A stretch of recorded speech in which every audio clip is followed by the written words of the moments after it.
Good afternoon. Okay, class, let's take a look. So we're in the three vehicle.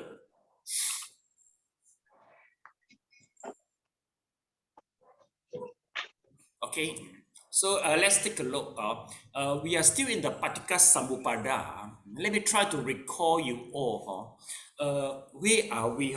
Basically, for three vehicle, we will talk about the Four Noble Truths and Eight Noble Paths.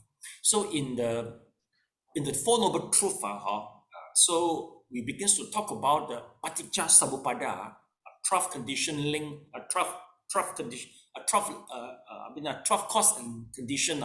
This Paticca Samuppada, for the first time.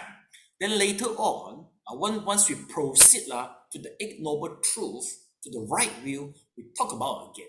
So now it's the second time we are in the Paticca Samuppada. Why Paticca Samuppada is so important? Because Paticca Samuppada will manifest the truth of ultimate. Reveal the ultimate truth. But before the reveal of ultimate truth, we have to know what is the cause and effect within the Paticca Samuppada. So let's take a look.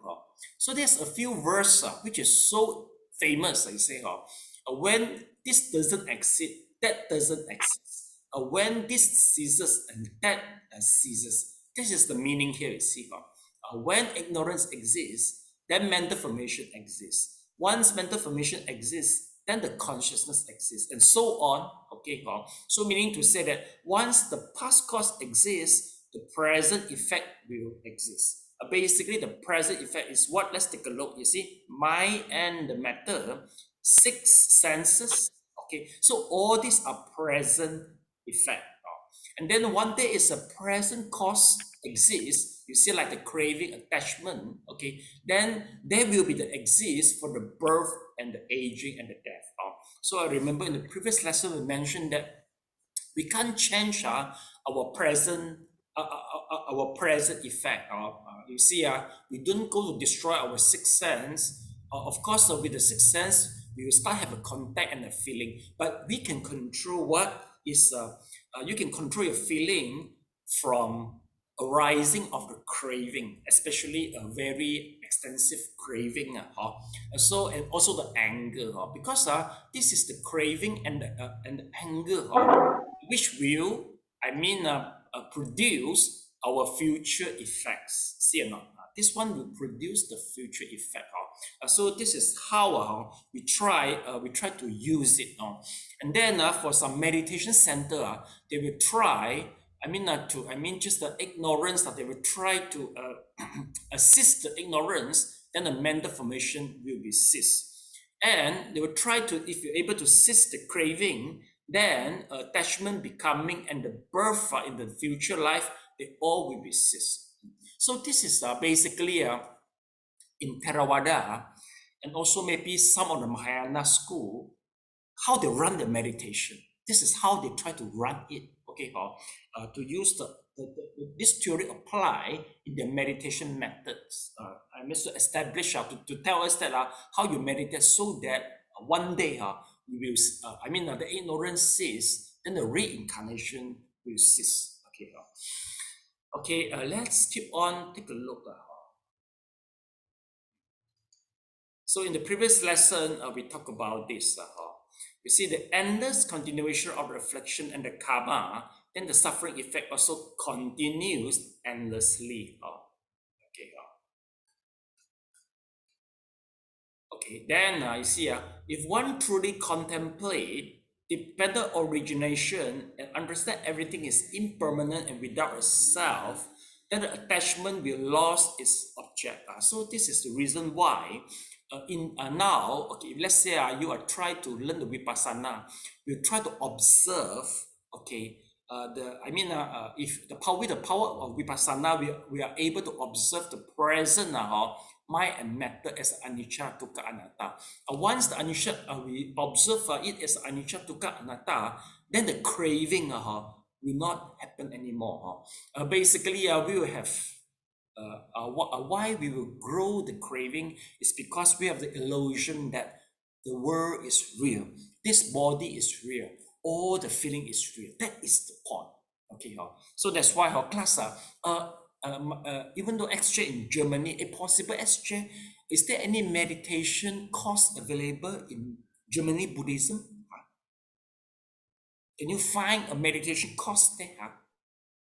Not sure, I never find.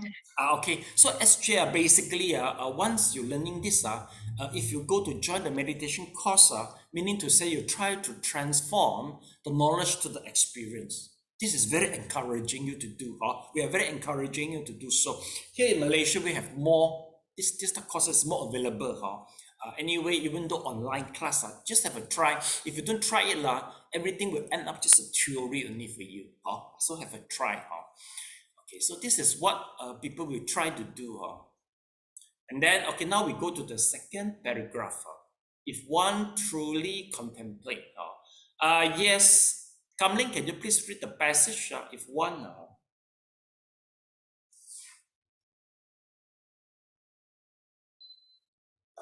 Kamling on the mic, please. If one truly contemplates impermanence and the non-existence of self, leaves afflictions behind and become liberate from birth and death, one attains nirvana. What actually is nirvana? This is very profound question.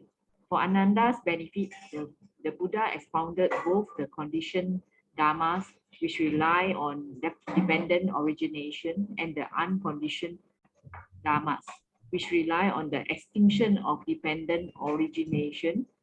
The latter are said to have an even more profound meaning. What is profound? The Buddha said, is the so-called conditioned dependent origination. Even more profound and difficult to understand is the so-called staying away from all thinking, the elimination of all desires. That is the extinct and quiet nirvana. This is why in the Mahayana Sutras, the ocean is an analogy for the profundity of the dependent origination of birth and death. And the deepest bottom of this ocean is the most profound nature of things. Relatively speaking, dependent origination is a convention destination. Sentient beings caught in ignorance are unable to see that the fundamental nature of dependent origination is actually extinct, and they also do not know that it is only the continuity of karmic effects that are impermanent and without a self. If one can truly contemplate dependent origination without attachment, eliminating all afflictions and stopping birth and death forever, one will realize the extinct nature of things in dependent origination. Then, as when the wind stops, one can experience the peacefulness of the ocean. Generally speaking, Savakas are enlightened gradually. From impermanence, they understand the non-existence of the self. From understanding the non-existence of the self, they stay away from the views of I and mine, and from self-love, and they enter nirvana. They do so, however, are truly contemplating dependent origination. Dependent origination is in accordance with and aligned with extinctions, as is said in the Agama Sutra. The sutra, as taught by the Tathagata, is profound, illuminating, difficult to understand and to realize, and inconceivable only with refined, determined and illuminating wisdom can one knows that that emptiness corresponds with dependent origination. This is an everlasting extinction that is very profound and broad, immeasurable and infinite, which can be known only through realization. Okay, thank you so much.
Okay, class. Kamling, just now you haven't started reading this passage yet, right? You haven't started it, right? No, I stop here, ma. yeah, stop here. Okay. So until the ocean. yeah. So class, let's take a look. You see how? Okay. Here the whole passage carry the meanings that we are always in the ignorance. Okay, basically ignorance how to understand the analogy to show that we're in the ignorance is like we are using the black cloth to cover our eyes. Okay, or once we use the black cloth to cover our eyes, basically we don't see anything. So we are in the ignorance. And then once you cover your eye, you don't see anything, you're in the ignorance. And then you will feel the world as if they are real, you see. You take the word, it is a real thing, but actually they are not real, you see. So this is reason why if you practice the meditation, especially according to the Visuddhimagga, you will experience the light of the jhana. For those who really experience the jhana, they will see the light from their heart. And once the light appeared, we call it as the light of the jhana.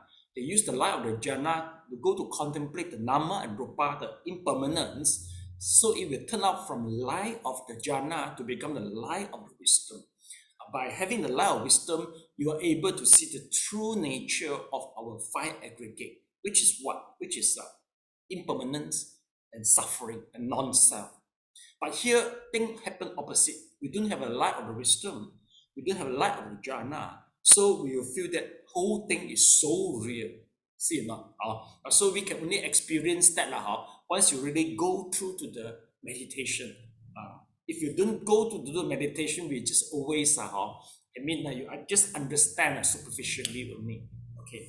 So here that is the meaning I'm explaining here. You see. So let's take a look. Truly contemplate impermanence and non-existence is so important, you see. So you try to explain what is the Nibbana. Nibbana is unconditioned Dharma. How do we call it as unconditional Dharma? Basically, the world we are living, every single Dharma, they are conditioned. Meaning to say that they cannot exist by itself. Everything must be exist by condition. Okay, yeah. For example, you got sick. You see, for example, we got sick. There will be some mucus in our throat. So there must be some virus. Okay, then your body is weak. Okay, and then this is the cause which make all the mucus appear. Right. So this is a condition. Okay, and then once you recover. Okay, so no more coughing. So meaning to say that it is also by condition because our immunization system getting stronger. Okay, then besides this, we are healthy. Then we eat a lot of healthy food. Okay, then all the condition make us recover. So in a simple way, in the world, we don't see anything is unconditioned, except the Nibbana. Even though our physical body is conditioned, even though our mentality is are conditioned also. Everything are conditioned. But Nibbana is the only thing which is without condition. Okay. So you see that even more profound, difficult to understand is the so-called staying away from all the clinging. You see. So this is why the Mahayana Sutra, they're using the ocean as an analogy. You see, class here, you see, relatively speaking, dependent origination is the convention destination. Convention destination is a 世俗地 So this one is for Yukwa and SJ. 世俗地. Please write down. More easy for you to understand. It is a truth, but the truth is more conventional truth. Here use the word as a convention destination.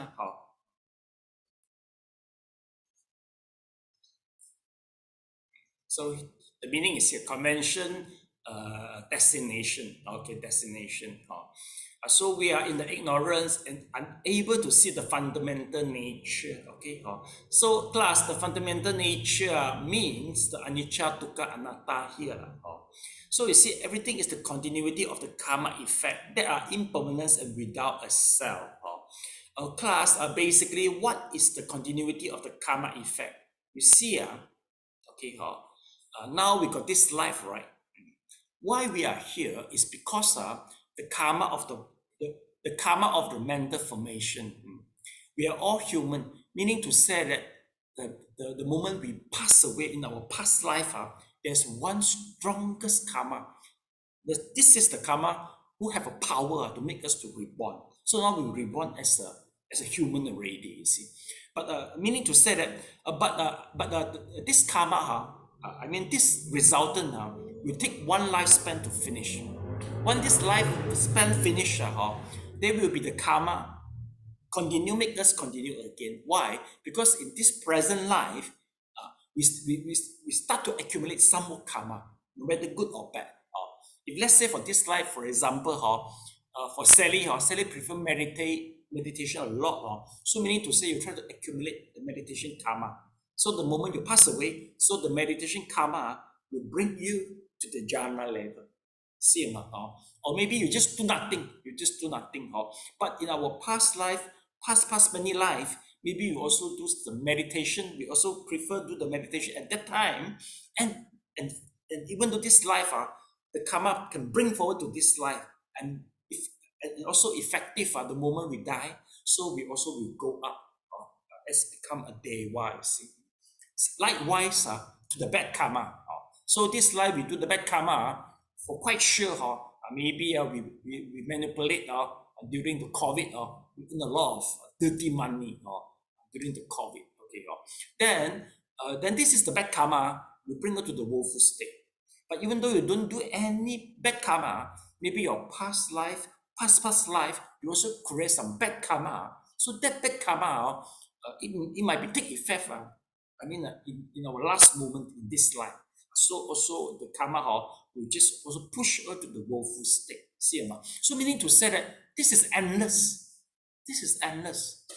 And even though we are unable to see our past life and future life, but we believe that. So meaning to say the reincarnation, it's like a show. It's keep on playing and until we learn the Dharma, we realize, we can stop it. So that's why some, even though in Chinese Buddhism, some they will recommend to reborn to the Western Pure Land or Eastern Pure Land. The basic principle is the same. They found that reincarnation in the sixth realm is suffering. So they wish to reborn to the Pure Land. That is, no matter, finally, once they achieve certain level, they will come back again to proceed to the Buddhahood. So this is the meaning here, see. Then let's take a look. You see, if one can truly contemplate dependent origination without attachment, eliminating all affliction and stopping birth and death forever, you see. So meaning to say that what can we do is this, you see. So what can we do? We eliminate all the affliction, is the craving here. You see, we try to eliminate this. Okay, then besides, you see, we contemplate the dependent origination without attachment. Here is the attachment, you see, without attachment. Okay, and then eliminate all affliction, stopping birth and death forever. Then we stop the birth and death forever. It no more continue. So we stop here. Then no more birth and death anymore. Okay, now we go to the next paragraph again. Generally speaking. Yes, SJ, your turn to read, please. Generally speaking.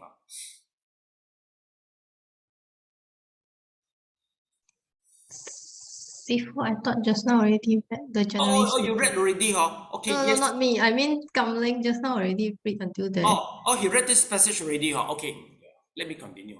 Sorry, I forgot. Okay, you forgot. Okay, yes. Yeah. Generally speaking, I read the passage.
Okay, let's check. Can you check for me the reference number 41?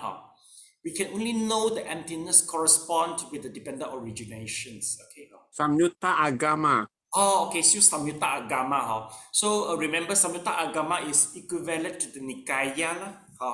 To the Samyutta Nikaya and Samyutta Agama is about the same, you see.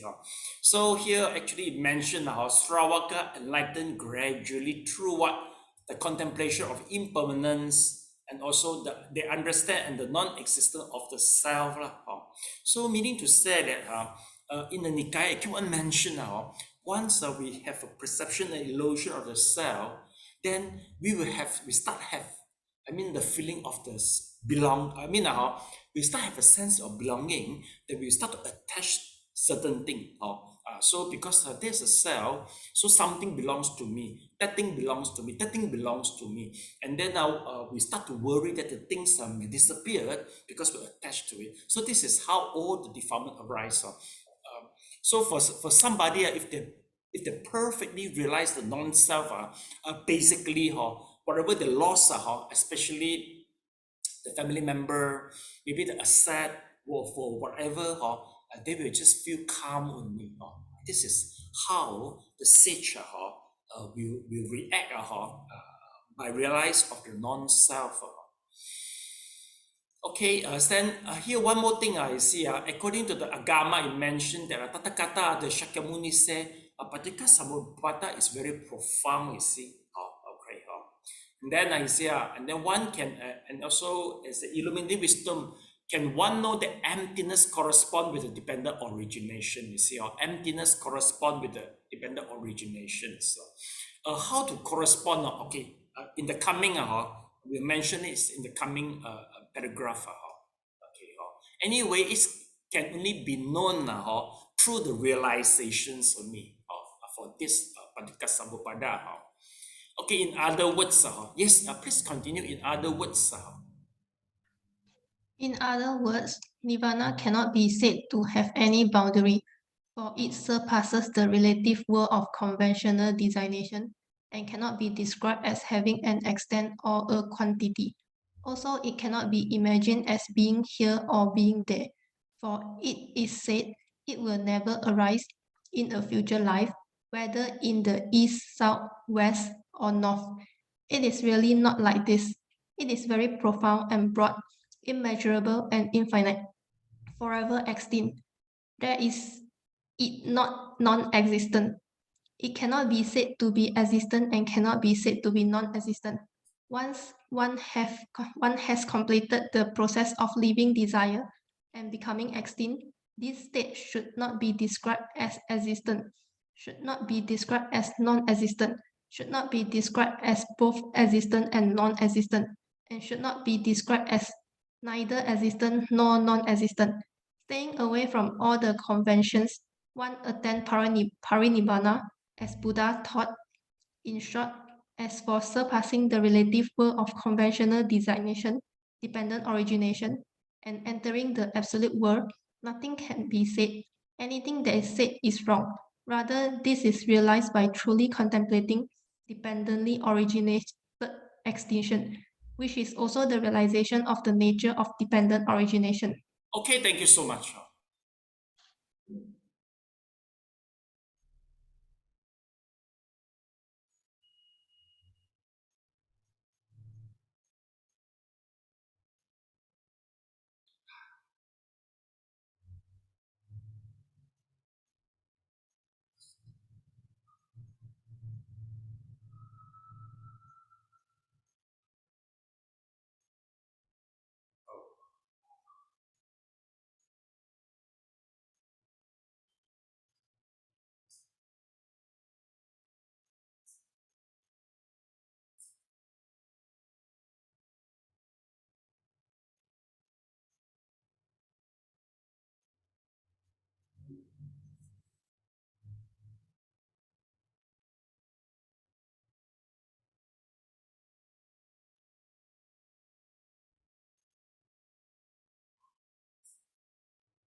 Okay, class, for this passage, they try to describe the meaning of the Nibbana. Okay, so actually, Nibbana is the mental state, class.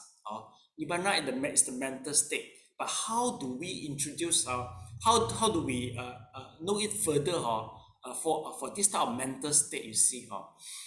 Basically, it is quite hard for us to understand because for Nibbana, it's already over. I mean, it's no more conventional. It is the ultimate true, absolute true. You see, why we call it as a conventional truth? Once times and space involved, we call it as a conventional truth. Nibbana is already no more time and space involved. This is number one. Then second is very profound. The reason is once we really experience the parinibbana, there's no more future life. Okay, and the joy, okay, is quite. I mean, it can last longer. Okay, and then no more because the joy in the jhana, in the sensual realm, you start with downgrading and then disappear. But if you get the joy from the parinibbana, it will persistent and continue. Okay, so this is a few things we mentioned here. You see, so basically, if you go through the sutra, it's always mentioned in this way. You see, Nibbana is immeasurable, it's infinite. Okay, then it is. You see, you cannot describe it as existent. You shouldn't describe it as the non-existent. So basically, this sentence you can hardly to understand it. You need to say that whatever language you use is wrong already. You cannot use the language to describe this that state because language also is a conventional truth. We can't use it. So no matter how we explain the Nibbana, it's just like we like a blind people try to understand the elephant by touching the body. So we cannot fully understand. We're just touching the body. And yet, in Chinese proverb, they say, you can hardly explain the eyes to the insect in the summer. Because the insect will die after the summer. They can hardly see the eyes. But once you try to explain the eyes to the insect in the summer, during the summer, it's very hard. It's the same situation happened to us. We can hardly understand the Nibbana because we've never been there before. So the only thing we can try to know is through deduction.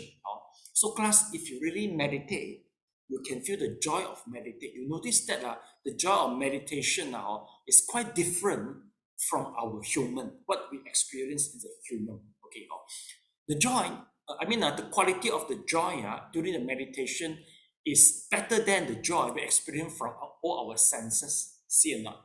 Okay, but from here, anyway, the joy of the meditation, it will lapse according to the time, you see. Okay, but if let's say you if let's say you experience the joy during the Nibbana, so the joy can be persistent, never lapse, and even stronger. So that is the only way we can understand the Nibbana. So why we try to look for something we have never experienced is due to the faith, to the Dharma. So you see, I always ask, can you check me what's the reference? Check me the reference, because we believe that they are the Buddha teaching, and we believe the Buddha never lied to us. So this is how we build the confidence to looking for something which we haven't experienced it before. Okay, if let's say you have already experienced the Nibbana, you're not supposed in this class anymore. Am I right? It's a contradiction, right? It's a paradox, you see. If you experience that, you wouldn't be in this class. Those who in this class is never experienced that. Okay, and then you can never experience that. Then I try to make you believe it. Yeah, Mr. Leong, please. Sifu, can you please explain why emptiness corresponds to dependent origination? Okay. I thought emptiness corresponds to this Diamond Sutra. Oh, okay. Yes, Mr. Leong, first of all, emptiness basically have a different definition in school. in the Abhidhamma and also in the Prajna. Emptiness is very wide, the definition. It is commonly used and it could mean different in the different contexts. Mr. Leong, so for this context, he say, dependent origination is emptiness. Here, the emptiness, we can understand that the emptiness are also based on condition. Sometimes we can understand this way. Let's take a look to the context, you see. Now, Mr. Leong here, let's see. So same question asked in the Chinese class regarding the emptiness. People is getting confused. Let's check for this. Okay, let's see this context. Okay.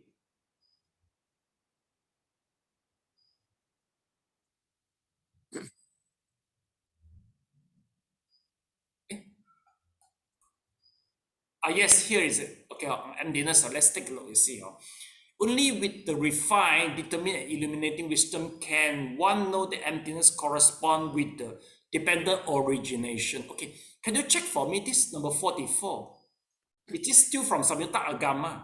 Yes, correct. Okay, if this is from Samyutta Agama, actually this emptiness correspond to the dependent origination it is used by Nagarjuna. This is the Mahayana concept. Mr. Leong, so that's why this concept basically not common in the time you're in the Theravada. Because you know, class, for Nagarjuna, the Mahayana meditation experience, the dependent origination itself, it could be emptiness. But for Abhidhamma, no, you see. For Abhidhamma, the emptiness itself is still rise and fall, you know. You see? Class, take a look. So here is the dependent origination, you see. For Abhidhamma, dependent origination is still rise and fall, and you have to go through the process of rise and fall in order to experience the Nibbana, okay, after the dependent origination. But for Mahayana, this dependent origination itself is the Nibbana itself. And it is the emptiness, and at the same time, it is the Nibbana. So there will be a little bit different. So, Mr. Leong, because this one sentence only, so there is two possibility. I let you know, it depends on whether from perspective of Mahayana or from the Abhidhamma perspective to understand, to interpret it. Okay. Okay. Okay. You're welcome. Then again, let's take a look. Okay, so Nibbana, you see, we somewhat explain, you say, no boundary, surpasses the relative world of conventional destination, you see. And then not here and there, class, remember, here and there is the space, and also the time, they are all conventional destination. They are conventional truth, you see.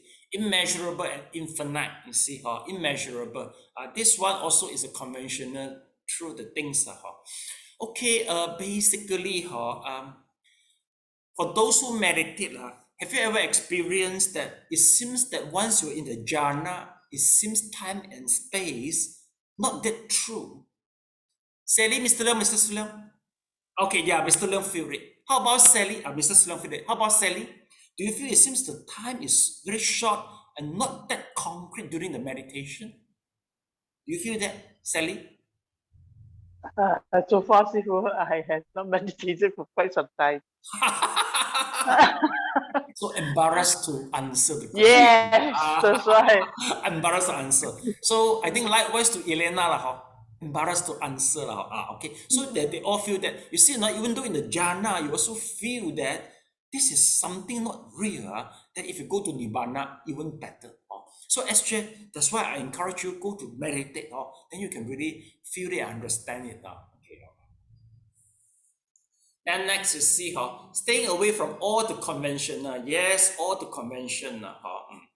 Basically, there's a few things when we talk about convention, why convention is not true. Besides the time and the space, sometimes conventional truth come from comparison. Okay. For example, I say, oh, Elena, you look thin. Okay, you look thin.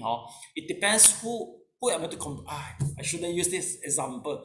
This is full of discrimination. Okay. So maybe okay. Should I? How should I? Maybe I say you're rich. Okay. Maybe I say okay. Who to compare? Let me see. The word example I use always involve discrimination. The word is so hard. Okay. Maybe I will say that tall or short lah. Not that harmful. Okay. So I will say, SJ, you look very short.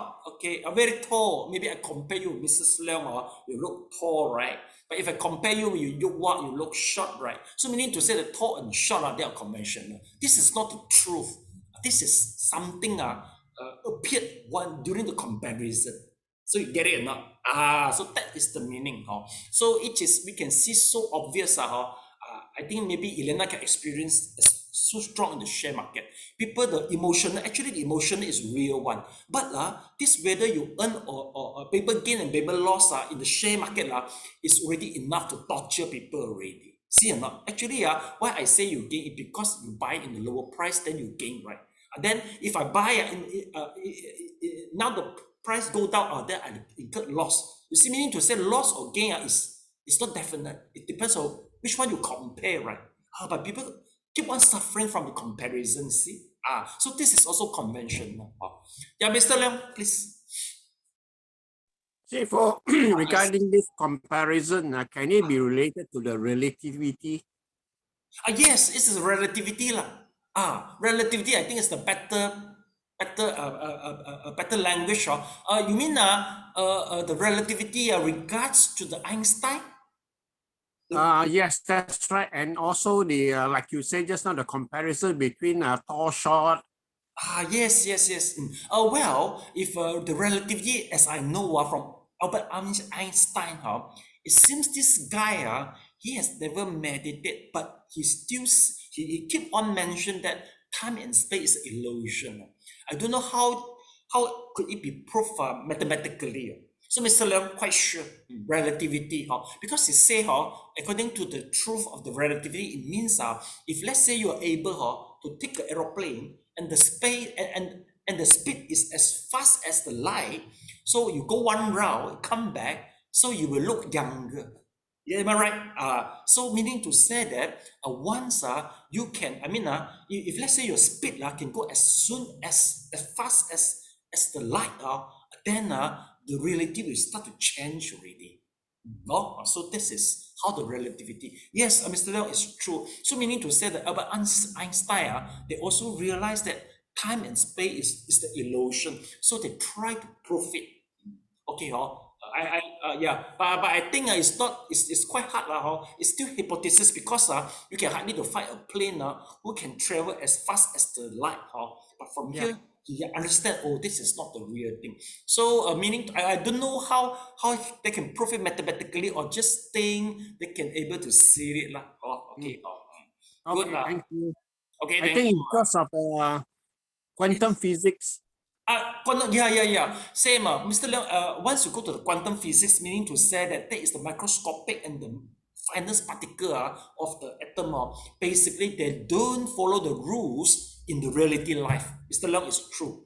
Okay, there's a few rules as I remember. In quantum physics, basically, if you observe it, it will become a particle. If you don't observe it, it is what we call it as vibration, you see. So meaning to say, when you observe it, you can change it, you see. If you don't observe it, it will go to the different style. So quantum physics basically is some way it doesn't follow the rules one.